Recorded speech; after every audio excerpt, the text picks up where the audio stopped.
For 30 long years, I drank poison from the hands of the man who swore to protect me. Every dinner, every blessing, every gesture of false care brought me closer to death. Good morning, everyone. My name is Eleanor Winters. I'm 78 years old, and today I'm going to share the most painful story of my life. A story I kept silent for a long time, but one I now feel I need to tell, so other women don't go through what I experienced. Before I begin, I'd like to ask you to like this video and subscribe to the channel. It means so much to know my story is reaching people. And please let me know in the comments where you're watching from. I love knowing my words can travel far, perhaps even to places I've never had the chance to visit. I was born in 1947 in a small town called Pine Creek, Ohio. They were different times. Times when girls like me dreamed of a good marriage, a house with a garden, healthy children. My mother taught me to sew, cook, be a good wife. The rest comes naturally, she'd say. How wrong I was to believe that. I met Richard at a 4th of July picnic in 1957. I was 17. He was 22. I remember it like it was yesterday. He was leaning against a tree, smoking a cigarette, watching me as I danced. He had a serious, respectful manner. His eyes never left mine, even when other young men tried to get his attention. At the end of the celebration, he approached and asked my father's permission to walk me home. My father, who was very strict, looked him straight in the eyes and said, "Yes." Richard came from a family of small business owners. He was hard-working, didn't drink or gamble. A good catch, as they said back then. Our courtship was brief. In 6 months we were engaged. We married in January 1958 in a simple ceremony at the town church. I had just turned 18 and felt like the luckiest woman in the world. Richard had secured a job at the only factory in the area, a metal works that processed materials for construction. He earned enough for us to buy a small 2-bedroom house with a little yard where I planted herbs and flowers. In the early years, we were very happy, or at least I believed we were. He brought me small gifts, hair ribbons, fabric for a new dress, flowers he picked on his way home from work. On Sundays, we went to church and afterward walked through the town square. Other girls looked at me with envy. Richard was handsome, hard-working, and most importantly, seemed to love me more than anything. In 1960, our first child, Andrew, was born. It was a difficult delivery. I was very weak afterward. Richard proved to be an attentive father. He helped with the baby when he came home from work. He let me rest. "You need to recover properly, Eleanor," he would say. "I want you strong and healthy by my side." 3 years later came Karen. Once again, Richard was understanding about my exhaustion, my pains, my slow recovery. He took care of the children on weekends so I could rest. Sometimes he spent hours in the kitchen preparing Sunday lunch, refusing my help.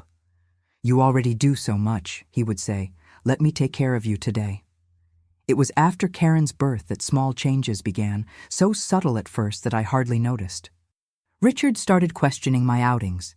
If I mentioned visiting my friend Olivia, who lived 2 blocks away, he would frown. "That gossip? What do you talk about so much?" When my mother fell ill and I suggested spending a few days at her house to help, Richard said we couldn't leave the children without a father for so long. "And what if I get sick too? Who will take care of me?" So they were always quick visits, with a set time to return. I remember once, I must have been about 25, when I received an invitation to a cousin's birthday in Cincinnati. It was a 4-hour bus ride. Richard didn't want me to go. "It's dangerous, Eleanor. What if the bus breaks down? What if you fall ill far from home?" I ended up not going. When I told my cousin over the phone, she was upset, but said she understood. "Your husband is just worried about you." It was around this time that I started experiencing the first symptoms. Frequent headaches, fatigue that didn't go away with rest. Sometimes I woke up in the middle of the night with my heart racing in a cold sweat. Richard took me to Dr. Thompson, the only doctor in town. Nerves was the diagnosis. "Your wife is very sensitive, Mr. Winters. She needs peace and quiet." Richard left the office, shaking his head with concern. See? The doctor agrees with me. You need to stay home more, rest more. And so, little by little, my world closed in. Visits to friends became rarer, trips to my parents' house too. Even Sunday church, which had been sacred for us, began to be questioned when I wasn't feeling well. What will people think, Eleanor? That I'm not taking good care of you. Better to stay home today. God understands. One night in 1966, I'll never forget this date, Richard came home from work with a different expression, serious, almost solemn. He sat at the dinner table, looked at me for a long time and said, "Eleanor, I had a strange dream yesterday." He rarely talked about dreams, so I paid attention. "I dreamed you were very ill, at death's door. A voice told me someone wanted to harm you, poison your food. I was frightened by this. We had no enemies, at least none that I knew of. I talked to old Tom today." Old Tom was an elderly man who lived on the outskirts of town. They said he had powers, that he knew things nobody else knew. Some people consulted him in secret, although the pastor condemned this practice. Old Tom taught me a prayer, a protection against evil, against anything they might put in your food. Richard took from his pocket a slightly tarnished silver spoon. This spoon belonged to my grandmother. Old Tom blessed it.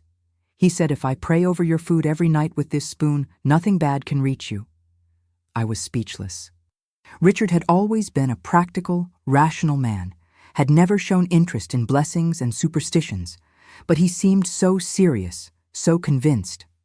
"It's just to protect you, Eleanor. It doesn't cost anything, right?" And so the ritual began.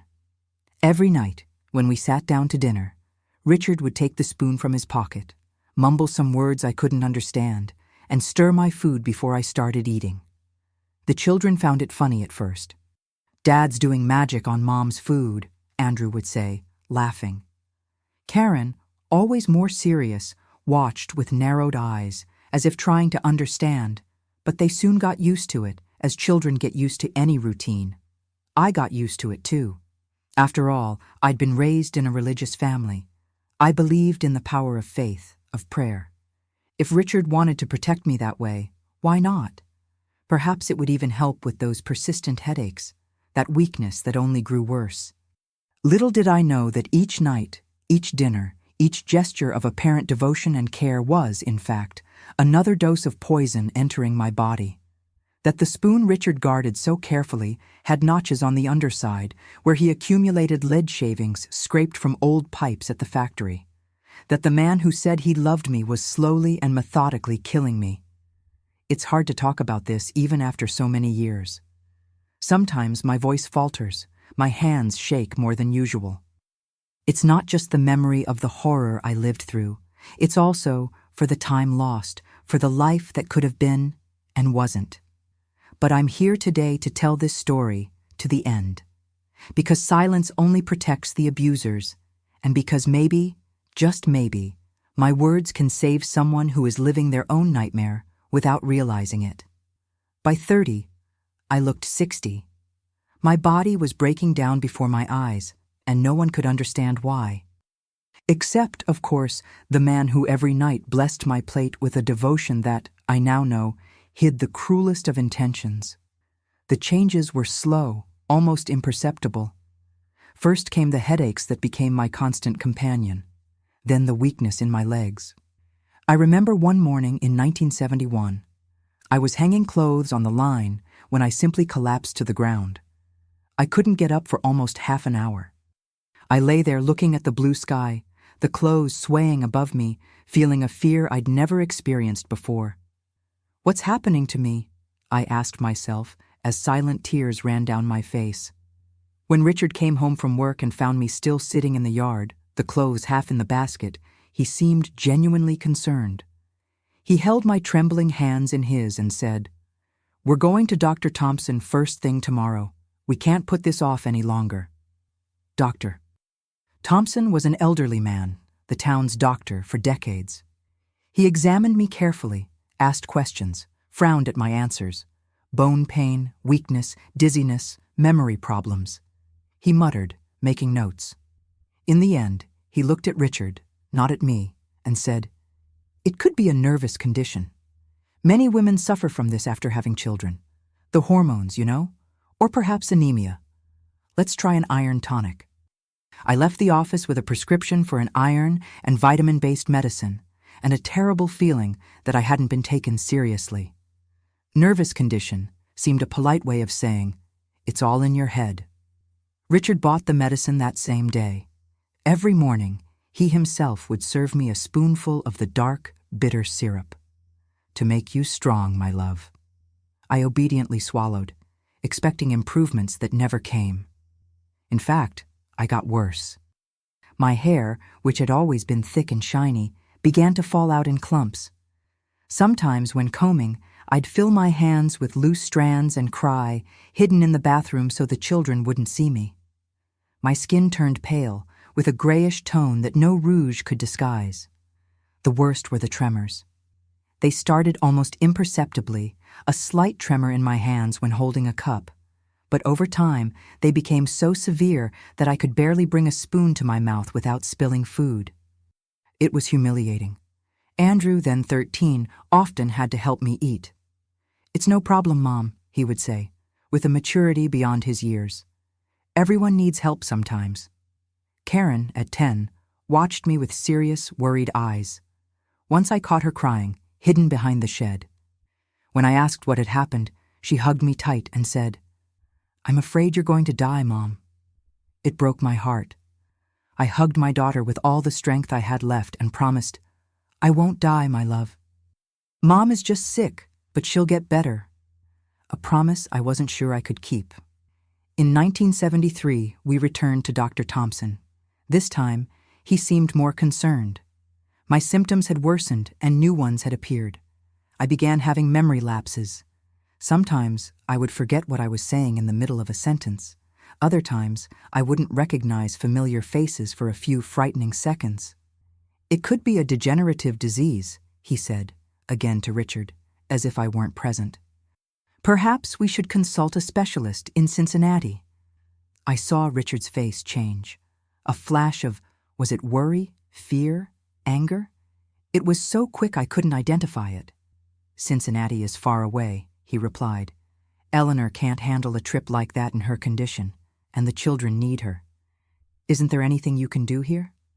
Dr. Thompson sighed, looked at me with something that seemed like pity, and prescribed more medicines. Sedatives for the tremors, vitamins for the weakness, something to help with the memory. Nothing worked, of course. How could it, when the true cause of my illness continued to be poured into my plate every night, spoonful after spoonful, year after year? Gradually, my world closed like the petals of a flower at dusk. I could no longer cook without help. The pots were too heavy for my weak arms. The tremors made it dangerous to handle knives or be near the stove.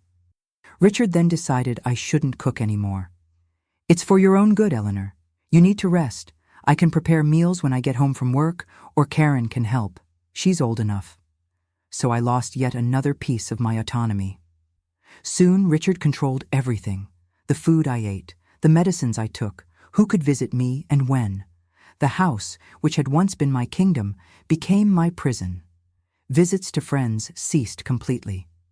"You're not in any condition," Richard would say. "And they have their own lives, their own problems. They don't want to be taking care of a sick person." Sometimes, very rarely, a friend would come to see me. They would sit by my side, hold my trembling hands, tell me the town news. I noticed their looks of pity, how they struggled not to show shock at my appearance. And I also noticed how Richard stayed nearby during these visits, like an attentive guard. Once, my friend Olivia, who had always been more direct, asked if I had considered consulting another doctor. "My cousin in Columbus knows a very good neurologist," she said. "Perhaps he could—" "We've already discussed this," Richard interrupted, entering the room with a tray of coffee. "Dr. Thompson is doing everything he can, and Eleanor is in no condition to be traveling around looking for miracles." Olivia didn't come back after that day. My mother died in 1975, without me being able to say a proper goodbye to her. Richard said I was too weak to go to the funeral. My father followed 2 years later. Again, I couldn't attend. My brothers would visit occasionally, but the visits were always tense, with Richard present the whole time, answering questions that were directed at me. "How are you really feeling, Eleanor?" my older brother asked once when Richard briefly left the room. I hesitated, not knowing how to express the despair growing inside me. "I feel trapped, James, as if I'm slowly sinking and no one can see me." Before he could respond, Richard returned. The conversation changed to safer topics. As the 1970s progressed, my condition deteriorated. The tremors worsened to the point where I needed help even to dress myself. I had difficulty forming complete sentences at times, as if the words slipped from my mind before I could grasp them. My teeth began to loosen. I developed a bluish line on my gums that Dr. Thompson couldn't explain. The strangest thing was that when Richard traveled for work, which happened rarely, I seemed to improve a little. Not much, not enough to raise suspicions, but enough for me to notice the difference. At the time, I attributed it to stress. Perhaps I became nervous with his constant presence, his suffocating concern. I never imagined the true reason. In 1978, Andrew finished school and got a job in Cincinnati. I remember the day he left. I held his young face between my trembling hands and said, "Go, build your life, be happy." Inside, my heart was breaking. Part of me, a selfish part, I admit, wanted to beg him to stay, not to leave me alone in that house that increasingly felt like a prison. Karen stayed. She had finished school too, but refused several job opportunities far from home. "Someone needs to take care of you, Mom," she would say. My sweet girl sacrificing her youth for me. The guilt I felt was almost as painful as my physical symptoms. Richard seemed satisfied with her decision to stay. "It's good to have you at home, daughter. Your mother needs a woman's hand to help her." And so we entered the 1980s. I was already in my 40s, but I looked 70. When I looked in the mirror, something I avoided doing whenever possible, I barely recognized the woman looking back at me. Thin, lifeless hair, gray skin, dull, sunken eyes, a body curved with constant pain. Who was that stranger in the mirror? Where was the vibrant young woman who once dreamed of love, family, happiness? The blessing ritual continued night after night.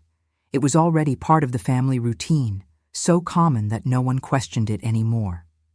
Richard would take the spoon from his pocket, mumble his inaudible words, stir my plate. I would eat obediently, grateful for the care, the protection, poisoning myself a little more each day without knowing. They say a drop of water can pierce a stone, not by force, but by persistence. Lead worked the same way in my body, drop by drop, night after night, year after year, accumulating in my bones, in my blood, in my brain, slowly robbing me of everything, my health, my independence, my identity. And Richard? He was seen in town as the exemplary husband, the dedicated man who cared for his sick wife with admirable devotion. "How lucky you are to have a husband like that, Mrs. Winters," people would say when they saw me on the street, leaning on his arm or on a cane. "Such a patient, careful man." I would agree, thank them, smile an empty smile. What else could I do? Who would believe me if I said something was wrong? That there were moments when I caught a strange look in his eyes, something cold, calculating, almost satisfied to see me stumble over words or drop a glass because of the tremors. And even if someone believed me, what could be done? I was completely dependent on him. I had nowhere to go, no way to support myself. The children were following their own lives. Andrew was already engaged in Cincinnati. Karen had started a serious relationship with a young man from the neighboring town. Soon, she too would leave, and then it would be just Richard and me. Me and my tormentor. Me and the man who, without my knowing it, was slowly killing me. Until the collapse came, that fateful day that would change everything. The day when the truth, bitter and poisonous as the lead in my blood, would finally come to light. It was a Tuesday in May 1988. I remember perfectly because that morning there was a special program on the radio about the upcoming presidential election. Ironically, I was listening to talk about American values while living in my own form of captivity without even knowing it. Karen had gone to the market, and I was alone at home. Richard was working at the factory and wouldn't return until late afternoon. I decided, in a rare moment of energy, to prepare some tea for myself. Something simple that I thought was within my limited capabilities. The kettle was too heavy for my trembling hands. When the water began to boil, I tried to lift it from the stove. It was as if an electric current ran through my body. A violent spasm shook my arms. The kettle escaped, the boiling water spreading across the kitchen floor. I tried to back away, but my legs wouldn't obey. I fell. The pain from the burn was immediate, but something else was happening, something much worse. It was as if every muscle in my body was contracting at the same time. I couldn't breathe properly, couldn't scream for help, just lay there on the cold kitchen floor, feeling my body revolt against me, my vision darkening at the edges. I'm going to die here, I thought with surprising clarity, alone on my kitchen floor. I don't know how long I lay there, minutes, hours. Consciousness came and went in waves. At some point, I heard a muffled scream, as if coming from very far away. It was Karen, back from the market, finding her mother lying in a pool of water and blood. What followed was a blur of sensations and fragmented images. Sirens, strange hands touching me. Karen's insistent voice, "Hold on a little longer, Mom. We're almost at the hospital." Hospital? That word penetrated the fog of my mind with a stab of fear. Richard had always been against taking me to hospitals. "Dr. Thompson knows your case," he would always say. "Those hospital doctors will just fill you with medicines that don't work." My next clear memory is of waking up in a white antiseptic room with tubes attached to my arms and a constant beep from some nearby machine. A young nurse was adjusting something beside my bed. When she saw I was awake, she smiled gently. "Welcome back, Mrs. Winters. You gave your family quite a scare." I tried to speak, but my throat was too dry. She offered me some water with a straw. I swallowed with difficulty. "Where am I?" I managed to ask. "Cincinnati Regional Hospital. The ambulance brought you yesterday. You collapsed at home." Cincinnati was the big city closest to us, about 80 miles from Pine Creek. What was I doing so far from home? Before I could ask more, the door opened and a young man in a white coat entered. He was about 30, with thin-framed glasses and a small notebook in his hand. "Mrs. Winters, glad you're awake. I'm Dr. Samuel Harris, neurologist. How are you feeling?" I tried to take inventory of my body. It hurt. Everything hurt, but that wasn't anything new. "Weak, in pain," I answered with difficulty. He approached, examined my pupils with a small light, checked the machines. "You had a quite severe convulsive episode. Do you know if this has happened before?" I shook my head negatively, the movement making my vision spin.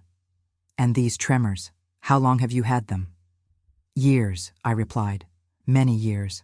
They're getting worse." "Doctor." Harris noted something in his notebook. He seemed genuinely interested, genuinely concerned. It was strange to be looked at like this, like a person, not a burden or an obligation. "Mrs. Winters, your daughter told us you have a long history of neurological problems.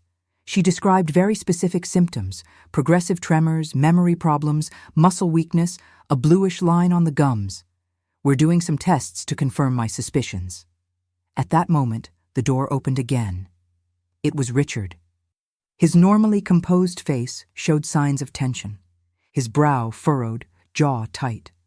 "What's going on here? Why was my wife brought so far from home?" Dr. Harris turned to him, extending his hand. "Mr. Winters, I presume. I'm Dr. Samuel Harris, the neurologist responsible for your wife's case." Richard ignored the extended hand. "Her doctor is Dr. Thompson in Pine Creek. He knows her history, knows how to treat her. As soon as she's in a condition to leave, I'm taking her back. Doctor." Harris remained calm, but I noticed a subtle change in his posture. "Sir, your wife had a severe collapse. We need to discover the exact cause before she can be discharged. We've already initiated some tests." "And what tests?" Richard interrupted, his voice rising. "Complete blood work, a brain scan, and—" The doctor hesitated for an instant. "A test to check for the presence of heavy metals in the body." I saw something pass across Richard's face. A flash of, was it fear? "Heavy metals? What are you insinuating?" Dr. Harris maintained his professional tone. "I'm not insinuating anything, sir. I'm investigating all possibilities. Your wife's symptoms are consistent with several conditions, including heavy metal poisoning, such as lead or mercury. It's just standard protocol." Richard was very quiet for a moment. Then his face softened into an expression I knew well. The concerned, devoted husband. "Doctor, I understand your diligence, but you need to understand. My wife is fragile, both physically and emotionally. All these tests will tire her out, and the longer she's away from home, the worse it is for her. Dr. Thompson has been treating her for years." "And yet," Dr. Harris gently interrupted, "her condition has only worsened, hasn't it?" A tense silence filled the room. I suddenly felt exhausted, as if just watching this exchange had drained my last strength. My eyes closed against my will. When I woke again, it was night. The room was dimly lit, illuminated only by a faint light from the corridor. Karen was sitting in a chair beside the bed, leafing through a magazine. When she noticed I was awake, she approached and held my hand. "How are you feeling, Mom?" "Tired," I replied. "Where's your father?"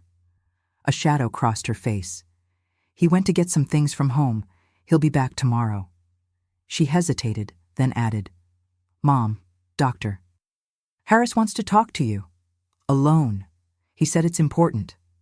I felt a tightness in my chest. "About what?" "He didn't say, just asked me to prepare you. He'll come in the morning." I didn't sleep well that night, despite the sedatives they gave me. Strange, fragmented dreams populated my restless sleep.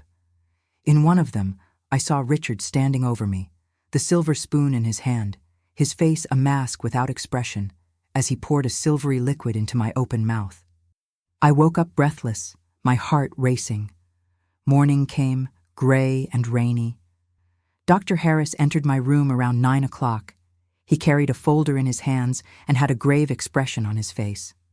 "Mrs. Winters," he began, sitting in the chair beside the bed, "what I'm about to tell you is very serious. I received the results of your toxicology tests.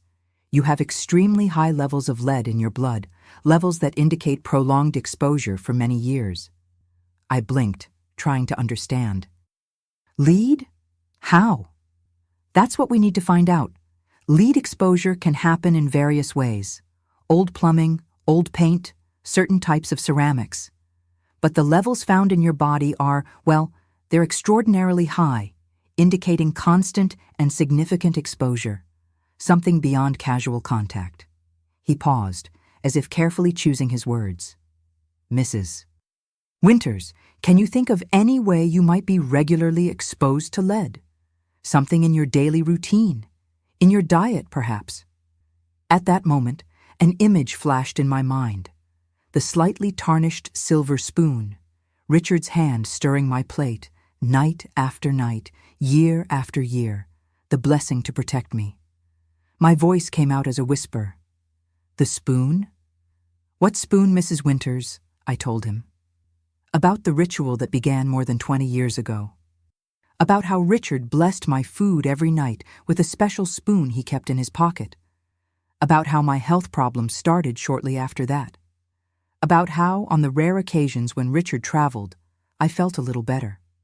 Dr. Harris listened to everything in silence, his face becoming more serious with each word. When I finished, he took a deep breath. "Mrs. Winters, what I'm about to ask is very delicate.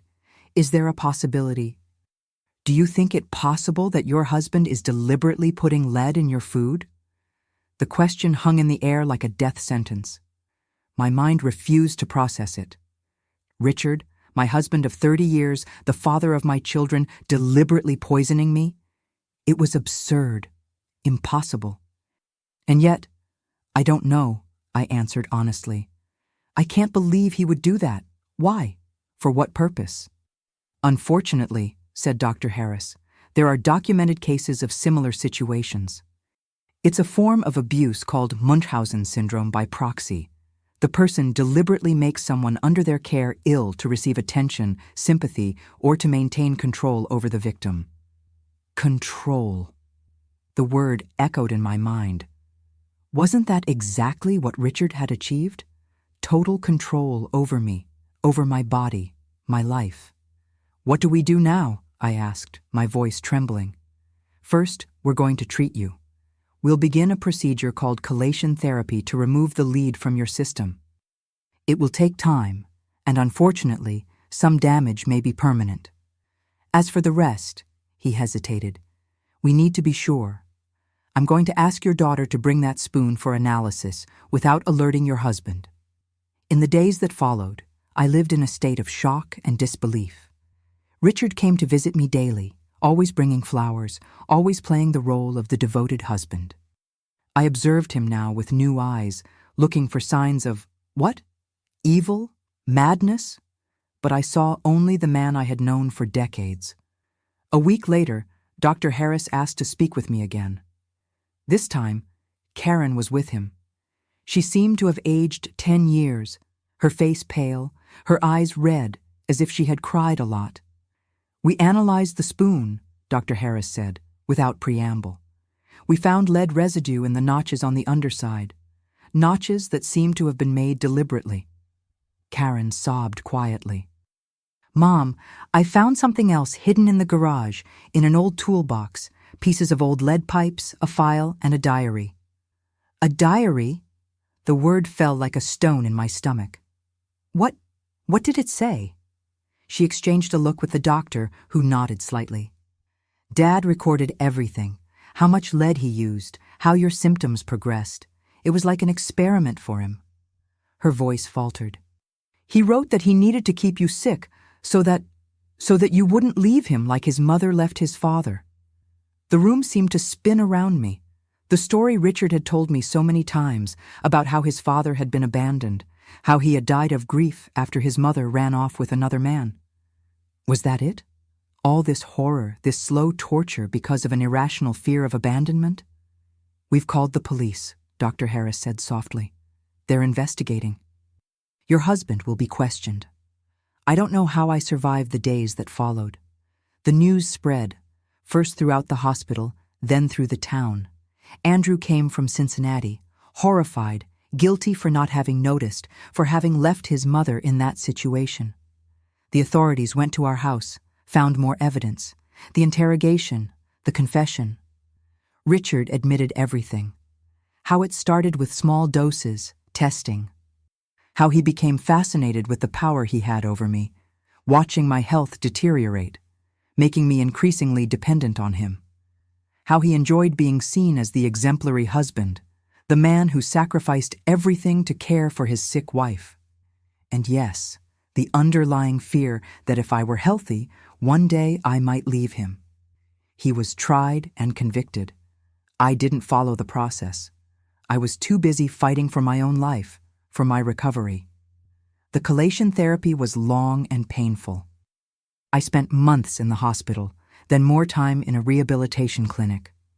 The lead had caused permanent damage to my nervous system. The doctors said I would always have tremors, would always have memory problems, would always suffer pain. 30 years of poisoning doesn't pass without leaving marks, but I was alive, and for the first time in decades, truly free. When I was discharged from the hospital in November 1988, I was a different woman from the one who was carried in on a stretcher 6 months earlier. Not just in body, still fragile, still marked by the poison, but mainly in spirit. Something had broken inside me the day I discovered the truth, but something new was also beginning to grow. A fierce determination I didn't know I possessed. I couldn't go back to our house in Pine Creek.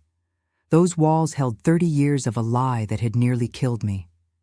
Every room, Every piece of furniture, every utensil would remind me of the horror I had lived through without knowing it. Besides, the people in town already knew everything. The story of the husband who poisoned his wife for decades had become national news. Reporters from newspapers in Cincinnati and even from New York had tried to interview me at the hospital. Dr. Harris kept them away, protecting my privacy like a guardian angel. "You need peace to recover," he would say. "These people just want a spectacle." Karen, my brave daughter, had found a small apartment in Cincinnati for the two of us. It was close to the hospital, where I still needed to go 3 times a week to continue treatment. It was on the 3rd floor with no elevator, which presented a challenge for my weak legs, but she insisted it would be good for my rehabilitation to climb up and down the stairs every day. "Exercise, Mom." The physical therapist said it's essential for you to regain strength. She was right, of course. Even though at first each step seemed like a mountain, the apartment was small but bright. For the first time in decades, I had a space that was genuinely mine. Karen had arranged everything with great care: light curtains, some potted plants, a comfortable armchair near the window from where I could watch the street, a small sanctuary of healing. In the first few months, my life came down to a rigorous routine of treatments, exercises, and rest. The physical therapy sessions were painful, but each small progress was celebrated as a great victory. The day I managed to hold a cup without spilling the tea. The first time I walked to the end of the hospital corridor without needing to stop and rest. The morning I woke up and could form a clear thought, without the mental fog that had been my companion for so long. Dr. Harris continued to supervise my case even after I was transferred from hospital care to outpatient treatment. He had become more than a doctor. He was a friend, a confidant. "You're the most remarkable case of resilience I've ever seen," he told me one day after reviewing my tests. "Honestly, with the amount of lead we found in your system, it's a miracle you survived." "It wasn't a miracle, doctor," I replied. "It was stubbornness." He laughed, but his eyes were serious. "What do you plan to do now, Mrs. Winters? You're progressing well. Soon you won't need such intensive medical care anymore." The question caught me off guard. What did I plan to do? For decades, I hadn't been allowed to plan anything. My life was managed, controlled, decided by someone else. Freedom was a concept as strange to me as it would be to a bird that had spent its entire life in a cage. "I don't know," I answered honestly. "I'm 48 years old. No formal education beyond elementary school, no professional skills, and a body that will never be the same."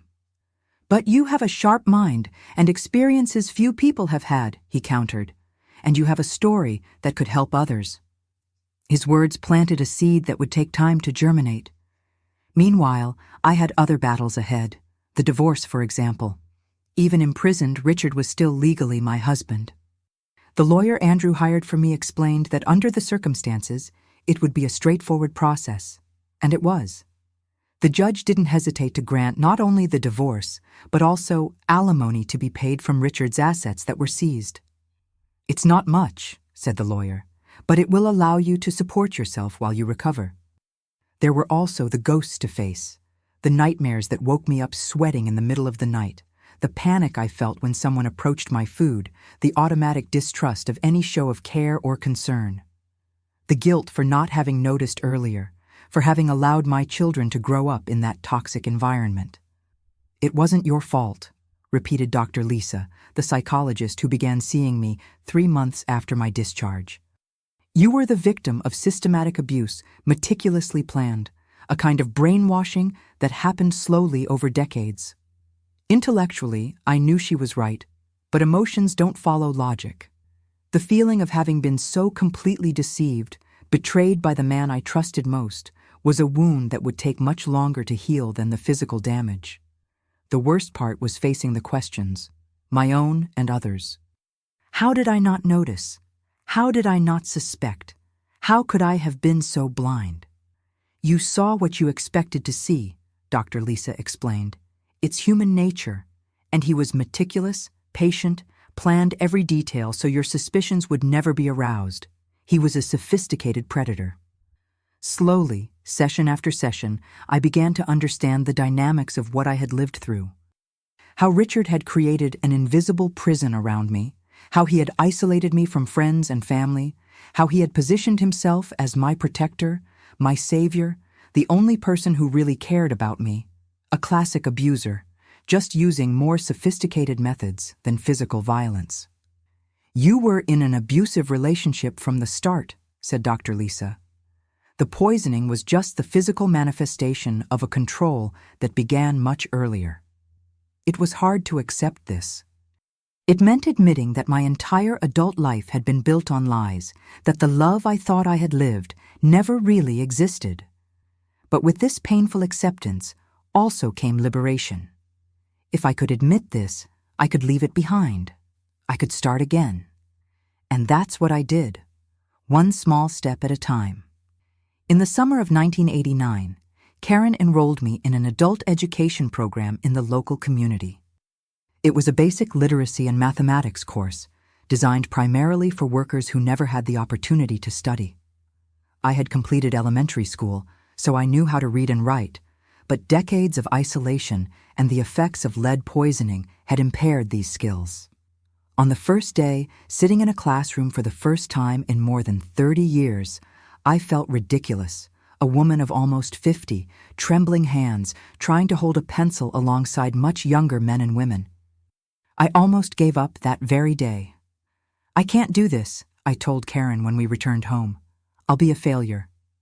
"Mom," she replied, holding my trembling hands in hers, "you've already survived the impossible. Learning to write better is nothing compared to what you've already faced." She was right, of course, and so I swallowed my pride and returned the next day, and the next, and the next. The teacher, Mrs. Miller, a woman in her 40s with a gentle smile and infinite patience, soon noticed my specific difficulties. She adapted exercises for me, found ways to work around the hand tremors, gave me extra time when needed. "You have an eager mind, Mrs. Winters," she told me one day. "It's as if you're making up for lost time." And it was true. I discovered in myself a hunger for learning that I had never felt before, or perhaps had always been there, just stifled by the circumstances of my life. Each new word I managed to write clearly, each math problem I solved correctly, was a small victory against the past, an affirmation that Richard had not completely destroyed my mind. 3 months later, I had completed the basic course. Mrs. Miller suggested I continue studying, maybe even completing high school through an adult education program. The idea frightened me, but also excited me. Me, Eleanor Winters, a student at 48. Why not? It was during this period that I met other women in my situation, not victims of poisoning, that fortunately seemed to be rare, but survivors of other types of abuse. Women who had lived years, sometimes decades, under the control of violent husbands or partners, who had finally found the strength to escape, to rebuild their lives. Maria, who had fled with 3 young children after 15 years of beatings. Sophia, whose scar on her face was a daily reminder of the time her husband attacked her with a broken bottle. Louise, who for years had to hand over every cent she earned to an alcoholic companion, living in poverty despite working 2 jobs. We met in a room at the back of the local church once a week. At first I just listened. Their stories were different from mine in details, but the pattern was the same. The isolation, the control, the gradual deterioration of self-esteem, until the victim believes she deserves the abuse, or at least believes she cannot escape it. "How did you get out?" I asked one evening, after weeks of just listening. "My oldest son turned 18 and said he would kill his father if he hit me again," Maria replied. I realized I had raised my children in a cycle of violence. We left that same night. "My sister," said Sophia. "She didn't give up on me, even when I pushed her away for years. She was there when I finally asked for help." "I hit rock bottom," Louise recounted. "Either I left or I killed myself. I chose to live." Each story was a mirror where I saw reflections of my own experience. Each survivor carried scars, visible or invisible, but they were all there, alive, fighting, rebuilding. At one of these meetings, I finally shared my story. I spoke of the blessing ritual, the decades of unexplained deterioration, the shocking discovery at the hospital. I spoke of the notched spoon, the macabre diary where Richard coldly recorded my slow destruction. When I finished, the silence in the room was palpable. Then one by one, the women approached and hugged me. There was no pity in their eyes, only recognition, empathy, a solidarity born of shared experiences. "You're stronger than you think," said Maria, holding my trembling hands without any sign of repulsion or pity. "Surviving that is extraordinary." I left that meeting with a new feeling, a warmth in my chest that I recognized after some reflection as purpose. Perhaps this was what Dr. Harris had suggested months earlier. Perhaps my story, my experience could serve a greater good. The following week, I asked Isabel, the social worker who coordinated the group, if I could be more actively involved. "I have no training, no professional experience," I explained, "but I have lived through it and have a genuine desire to help other women recognize signs that I didn't see." Isabel smiled. "Mrs. Winters, sometimes lived experience is worth more than any diploma. We need women like you, who have gone through the fire and come out the other side." That's how, almost without realizing it, I found my vocation at 48 years old. First as a volunteer in the support group, then, as I completed my studies and took specific courses, as a kind of mentor for women freshly out of abusive relationships. It wasn't easy work. Each story I heard reopened my own wounds. Each time I held the hands of a terrified woman, trembling with fear of what the future held away from her abuser, it was like reliving my own fears. But there was also healing in this process. Each woman I helped find her path to freedom was a small redemption for my own lost years. And while helping others rebuild, I rebuilt myself, piece by piece, day by day. Eleanor Winters was no longer just the victim of a horror story. She was a survivor, a student, a counselor, a woman rediscovering her own strength bit by bit. In 1990, almost 2 years after the collapse that changed my life, Andrew invited me to his wedding in Cincinnati. I hesitated. The idea of being at a large social event, of being observed, perhaps judged, was frightening, but it was my son's wedding. I couldn't let fear rob me of another precious moment in life. "I'll be there," I promised. I wouldn't miss it for anything. On the wedding day, Karen helped me get ready. I chose a light blue dress, modest but elegant. My hair, which never fully regained the thickness of my youth, was arranged in a simple bun. My hands still trembled, of course, that would never change, but I had learned to live with this limitation. When I entered the church arm in arm with Andrew for the ceremony, I felt the looks, some curious, others compassionate, but I didn't care. At that moment, I was just a proud mother, accompanying her son to the altar. Nothing else mattered. During the reception, an elderly lady approached me. I vaguely recognized her as a distant aunt of Teresa, the bride. "You're Eleanor, aren't you? The groom's mother." When I nodded, she continued, "I heard your story. What a horror you went through, my dear. How did you manage to survive something like that?" I looked at her for a moment, considering how to respond. Finally, I said, "One day at a time. And now I live, not just survive. I live." Today, at 78, when I look at my wrinkled and still trembling hands, I don't just see the marks of the poison that ran through my veins for 3 decades. I also see the countless hands these hands have held, the tears they've wiped away, the doors they've opened for women who, like me once, couldn't see a way out. Time is curious in how it transforms our wounds into gifts. Who would have thought that spoon, the instrument of my torment for so many years, would symbolically become the most valuable metal I carry? The 1990s were a period of reconstruction for me. I finished high school in 1992, at 52. I remember graduation day as if it were yesterday. Karen and Andrew were there, proud, applauding when I received my diploma. My hands were shaking so much I almost dropped it, but that didn't matter. What mattered was the journey taken to get there. That same year, the Cincinnati Women's Support Center offered me a paid position as a counselor. It wasn't much money, but it meant that for the first time in my adult life, I had my own income, the fruit of my own work. The feeling of financial independence, even modest, was intoxicating. "You have a gift for this, Mrs. Winters," said Elaine, the center's coordinator. "Women trust you, open up to you, perhaps because they know there's nothing they can tell that will shock you." It was true. After what I lived through, few accounts of abuse surprised me. Not that it made it easier to hear each story. My heart still clenched with each new report of violence, manipulation, control.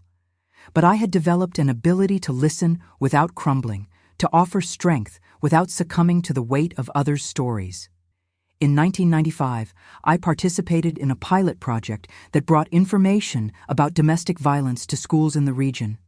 We talked to adolescents, girls and boys, about healthy versus abusive relationships, about warning signs, about how to help friends who might be in risky situations. The first school I visited, I trembled more than usual, not from fear, but from emotion. There were young people of 15, 16, the age I was when I met Richard.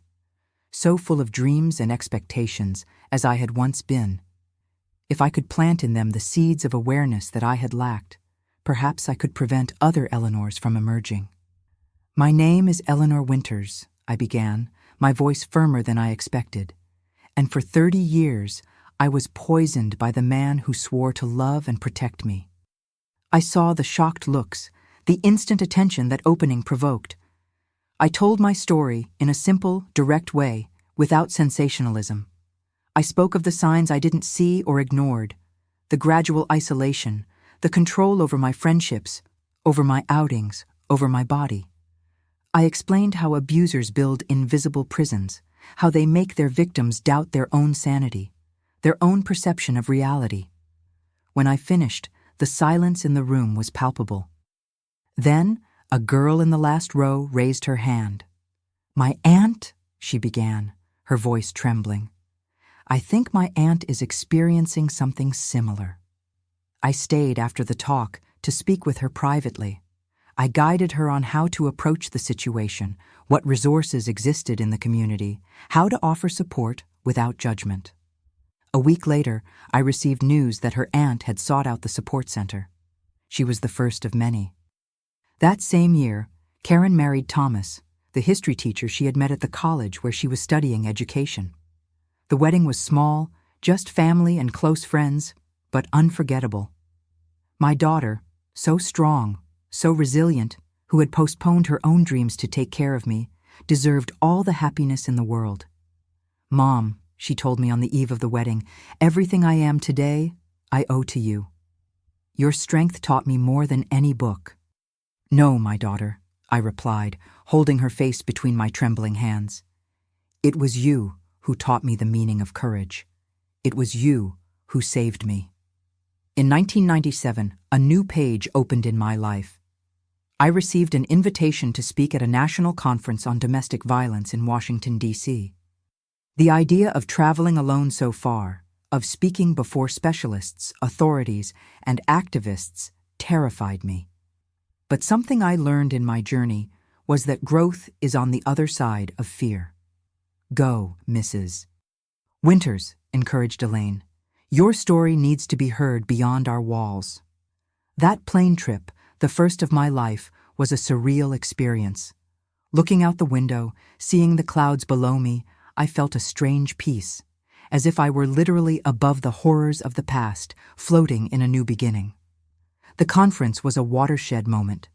I spoke to a packed room without notes or teleprompter, just with the raw truth of my experience. I told about the blessing ritual, about the years of unexplained deterioration, about the discovery at the hospital. I also spoke about reconstruction, about the importance of support networks, about how we need to educate not just potential victims, but society as a whole about the subtle signs of abuse. When I finished, the entire room rose in applause. Delegates from other states came to ask for contacts, suggest partnerships, invite me to similar events. Journalists wanted interviews. It was overwhelming, but also deeply gratifying. I returned to Cincinnati with a new vision of what I could accomplish. In the following years, I traveled to various cities across America, sharing my story and helping to establish new support groups, new educational programs, always with my trembling hands, always with the sequelae of poisoning as constant companions, but increasingly comfortable in my new skin as an educator, as an activist, as a survivor who transformed her pain into purpose. In 2001, at 61, I published my first book, The Silver Spoon, a story of survival and rebirth. It's not a sophisticated literary work. I wrote with the simple language of someone who completed their studies late in life, but it's honest to the core. The book narrates not just the horror of the poisoning, but mainly the journey of healing and rediscovery that came after. The major publishers weren't interested, so it was published by a small regional press with a modest print run. To my surprise, the book found its audience. It sold more than expected, mainly among professionals who work with victims of violence and among the survivors themselves. I received letters, dozens of them, from women who identified with different aspects of my story. Women who, through my words, finally named what they were experiencing. "Your book saved my life," wrote a reader from Oregon.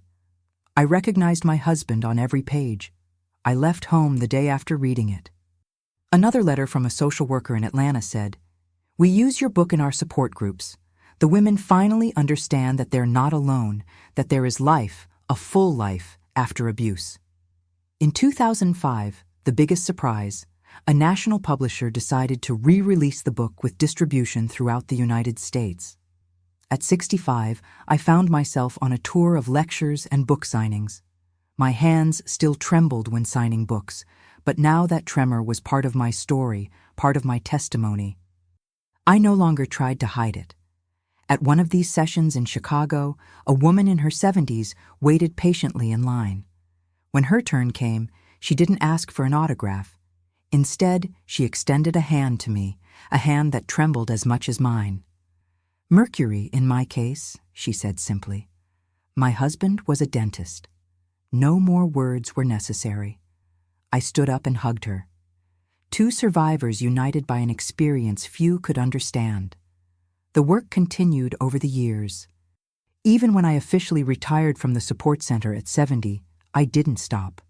I just slowed down, becoming a mentor for younger counselors, participating in selected events, maintaining a small bi-weekly support group in my own home. In 2015, when I turned 75, Andrew, Karen, and my 5 grandchildren organized a surprise party. People came from all phases of my life, from the first women I helped at the support center, some now elderly ladies like me, to young counselors I had met in recent trainings. Dr. Harris, now retired and with completely white hair, came specially from Boston. Dr. Lisa, my first psychologist, now over 80, was also there. "Eleanor," said Dr. Harris during the toast, "when I met you in that hospital in 1988, I feared you wouldn't survive the month. Today, 30 years later, I look at you and see not just a survivor, but a beacon for so many others. It's an honor to have been part of your story." I cried without shame, surrounded by so many people who had walked with me in different stretches of this improbable journey. In recent years, I've slowed down even more. The tremors have worsened with age, and new health problems have arisen, not related to the lead, just the natural wear of the years, but I remain active in my own way. I maintain a small blog where I share reflections, respond to readers' letters, occasionally participate in interviews for documentaries or reports about domestic violence. In 2021, Ohio State University awarded me an honorary degree in recognition of my 3 decades of work in raising awareness and combating violence against women. Me, who barely completed high school, receiving an academic honor. Life has these sweet ironies. In my acceptance speech, I said something that has become a kind of mantra for me in recent years. The poison he put in my body was meant to destroy me. Instead, it turned me into an antidote for other women. And that's how I see my story now, looking back at 78 years old. What Richard did was not the end of my story. It was just the first chapter of a much richer, much more meaningful life than he could ever have imagined. I never saw him again after the trial. I learned that he died in prison in 2003 without ever having shown true remorse for what he did. For many years, I carried hatred for him. Then, a controlled anger. Eventually, a painful indifference. Today I feel mostly pity. Pity for the man so destroyed by his own fears and insecurities that he needed to literally poison someone to feel control. Forgiveness didn't come quickly or easily, but it came. Not for him, but for me, because I realized that carrying the weight of hatred was like continuing to drink the poison he could no longer give me. My hands never stopped trembling. My memory never returned to what it was. Some days, the pain in my bones is almost unbearable. These are the visible scars I carry, the medals of a battle that lasted 30 years and which, against all odds, I won. But the real victories aren't these. They're the hundreds of women I've helped find their voice, their power. They're the educational programs I've helped create, the public policies to which I contributed my testimony. It's seeing my granddaughters grow up strong, confident, knowledgeable of their rights and their value. It's waking up each morning in my small apartment, now on the ground floor, a concession to age, and preparing my own coffee just the way I like it. It's caring for my plants in the small backyard garden, feeling the earth between my fingers. It's choosing what I'll eat, what I'll wear, where I'll go, whom I'll meet. It's the everyday freedom many take for granted, but which for me is a daily miracle. And if you're watching this video, perhaps it's because something in my story echoed in you. Perhaps you too are in an invisible prison, not knowing how to escape. Or perhaps you know someone in that situation. If that's the case, I want you to know there is a way out. There is life, a full, meaningful life after abuse. It won't be easy. The journey may be long and frightening, but you have more strength than you imagine. And you don't need to make this journey alone. There are people and resources available to help. The first time you reach out and say, "I need help," may be the hardest thing you've ever done, but it will also be the first step toward freedom. I know this because I lived it. The spoon he used to poison me ended up becoming the most valuable medal I carry, a symbol of everything I survived, everything I overcame. And if I could do it, you can too. Before ending, I'd like to ask you to like this video and subscribe to the channel if you haven't done so. Share it with anyone you think needs to hear this story. Sometimes, a simple video can be the push someone needs to seek help. And don't forget to comment where you're watching from. It moves me to know that my story is reaching people from different places, perhaps even saving lives I'll never know. Thank you very much for listening.